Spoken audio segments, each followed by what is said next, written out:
Mais bon et bravo cœur pur, j'espère que vous êtes bien attentifs car 8 points d'actualité vont composer la vidéo. Installez-vous bien confortablement, n'oubliez pas de vous abonner à la chaîne et d'activer la petite cloche et de liker cette dernière pour lui donner un petit peu de force. Je te rappelle également qu'il y a un groupe Telegram, le lien est dans la description.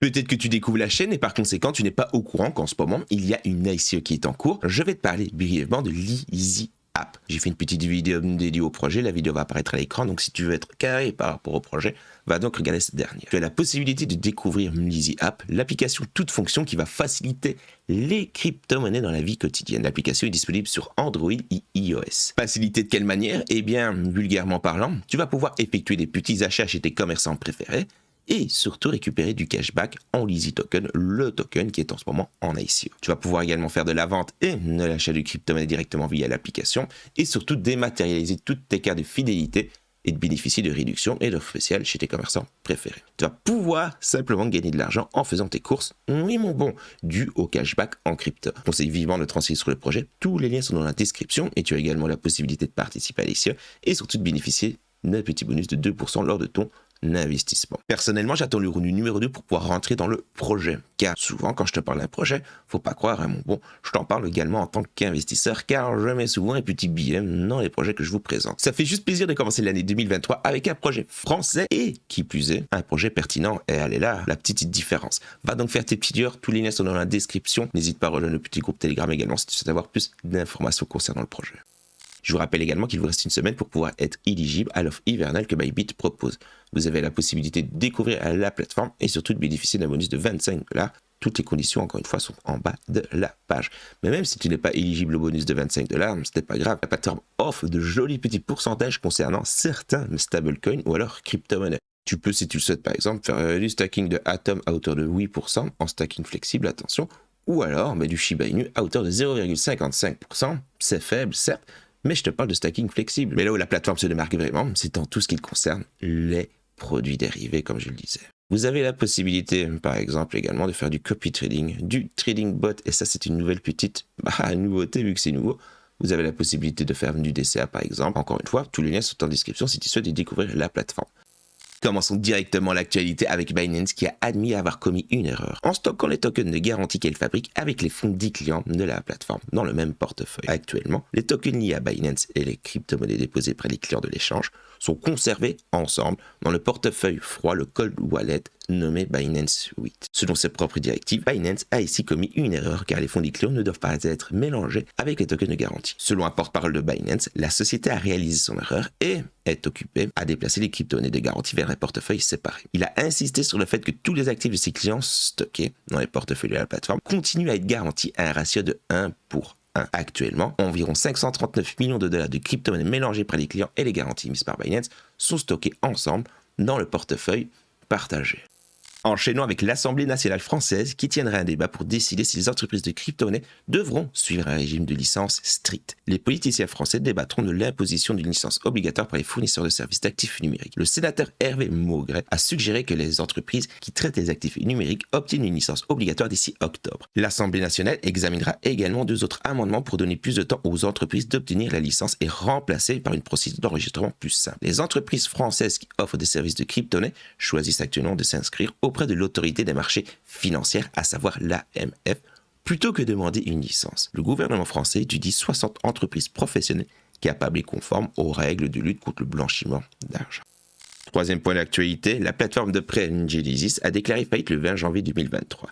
La procédure est en cours pour faire le bilan des finances de l'entreprise et rembourser un maximum de cette dette. Les discussions avec les créanciers sont en cours et pourraient aboutir à un accord dans la semaine sans avoir besoin d'un médiateur. Selon les avocats de Genesis, l'entreprise pourrait être solvable et rembourser cette dette. La créance totale s'élève à 3,4 milliards de dollars répartis entre 100 000 créanciers au total, avec un peu plus de 5 milliards de dollars d'actifs et de passifs. Poursuivons avec un fait plutôt insolite. Le logo orange du Bitcoin a été projeté sur la tour Fernseturm, une tour de Berlin, à savoir c'est le plus haut bâtiment d'Allemagne, le 21 janvier 2023. Cette action publicitaire n'a pas été clairement revendiquée, mais un utilisateur de Twitter, se décrivant comme un Bitcoiner, a répondu à un commentaire en disant que 4 personnes ont été employées sur la campagne publicitaire. Cette action montre l'adoption croissante des crypto-monnaies en raison de l'inflation sur les monnaies fiduciaires causée par les impressions monétaires débridées pour compenser les restrictions du Covid. Point suivant, les banques les plus importantes des États-Unis, y compris la Bank of America, JP Morgan Chase et Wells Fargo, se rassemblent pour développer un nouveau service de portefeuille numérique qui permettra aux consommateurs de payer les commerçants en ligne. Ce service, géré par Early Warning Service, LLC, est une société détenue par les nombreuses banques américaines telles que PNC Financial Services, US Bancorp ou alors Capital One. Il sera compatible avec les entreprises de paiement Visa et Mastercard et les consommateurs pourront enregistrer les coordonnées de leur carte bancaire pour effectuer leurs achats. Ce service entre littéralement en concurrence directe avec l'Apple Pay et PayPal, mais il est incertain si les commerçants en ligne l'accepteront pour les ventes. Le déploiement est prévu pour le second trimestre de 2023.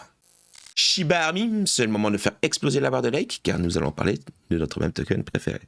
Et nous allons commencer avec des petites nouvelles de SHIB Eternity. Ce dernier a été moult fois amélioré, et ça depuis son lancement mondial en octobre 2022, pour pouvoir offrir aux utilisateurs la meilleure expérience possible. Selon Maz Ael, un compte Twitter axé sur la communauté Shiba Inu, un nouveau correctif a été publié pour le jeu Shiba Eternity. Il a partagé une capture d'écran du journal des modifications du Shiba Eternity, la version 1.1.6. Un problème qui faisait planter le jeu lors de la modification des decks a été résolu, ainsi que plusieurs autres problèmes. Cela intervient après que le jeu Shiba CCG, le jeu de cartes encore, a encouragé les utilisateurs à donner leurs avis sur ce qui pourrait être amélioré au sein du jeu. Comme indiqué précédemment, une capture d'écran partagée par ShibBPP indique que les joueurs réguliers et les utilisateurs de Shiba Inu peuvent désormais proposer leurs idées directement via Discord de Shiba Eternity via une nouvelle petite section. La communauté Shibarium, la Shiba Army, est excitée à l'idée de l'appui attendu de Ledger, le principal fournisseur de portefeuille matériel.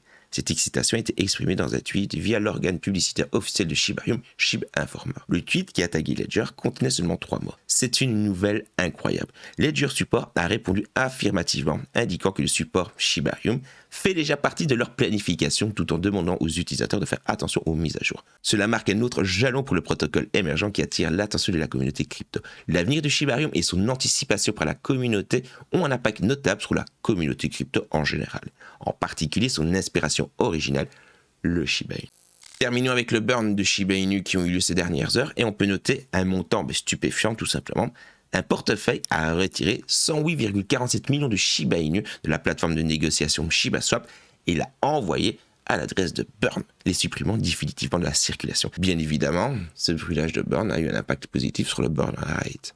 Ce dernier s'est élevé directement à 294,81% au cours de ces dernières heures. Mais malheureusement, n'a eu aucun impact considérable sur le prix du token. Encore une fois, il y a beaucoup trop de tokens Shiba Inu. Laissons le temps au temps. Merci beaucoup d'avoir regardé la vidéo jusqu'au bout. J'espère de tout cœur qu'elle t'a plu. Si c'est le cas, n'hésite pas à lui apporter de la force en likant cette dernière, en t'abonnant à la chaîne et surtout, en me laissant ton petit feedback. Tu peux également partager la vidéo si l'envie te dit. Bon, je te dis dans quelques heures. N'oublie pas d'activer la petite cloche pour ne pas rater les prochaines sorties vidéo. Et n'oublie surtout pas que tu es brave et que tu as le cœur pur.